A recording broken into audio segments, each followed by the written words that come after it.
नमस्कार दर्शक बंधु आपण मैंने समस्ते जानते 2016 मसीहा नवेम्बर 8 तारिख दिन 2000 टंकिया नोट आरबीआई तरफ प्रचलन होता किंतु यही नोट रो व्यवहार पर लोक मैंने बहुत असुविधार सम्मुखीन हेले। तो यही नोट को 2023 मसीहा मे मास 19 तारिख में संपूर्ण भाव बंद करागला किंतु बंद करागले मध्य किछि लोकंक पाखरे एबे भी 2000 टंकिया नोट देखिबाकू मिलिछि।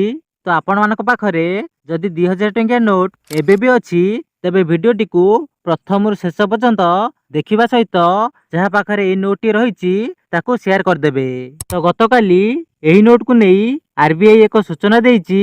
कोन से सूचना टी आसंतु देखिबा। तो आरबीआई सूचना अनुसार जदि आपणक पाखरे एबे भी ए नोट गुडिक अछि तेबे आपण देशव्यापी थिबा भारतीय रिजर्व बैंक रो 19 टी कार्यालय रे सेगुड़िकू सहजरे बदलाई पारिबे। आपणकर नोट गुडिक एठारे बिना कोनोसी असुविधा रे बदलाई हेबो।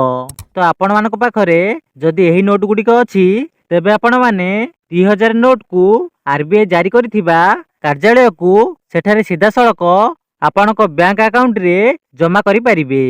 एवं तापरे कहिछि जदि आपणक निकट रे कोनोसी आरबीआई रो कार्यालय नाही तेबे आपण माने पोस्ट ऑफिस जरिया रे 2000 टंकिया नोट को पठाई कि आपणक खाता रे जमा करि पारिबे। तेबे आपणक पाखरे जदि 2000 टंकिया नोट रहिछि तो आपण माने चिंता करिबा कोनोसी आवश्यक नाही। कोन करिबे ना से पैसा को नै कि पोस्ट ऑफिस जिबे सेठारे कोनोसी कार्यालय रो एड्रेस देई कि पैसा को पठाई देबे। से पैसा आपणक अकाउंट रे डिपॉजिट हो जिवो।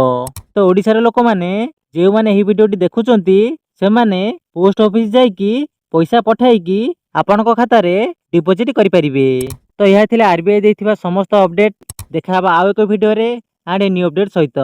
जय जगन्नाथ।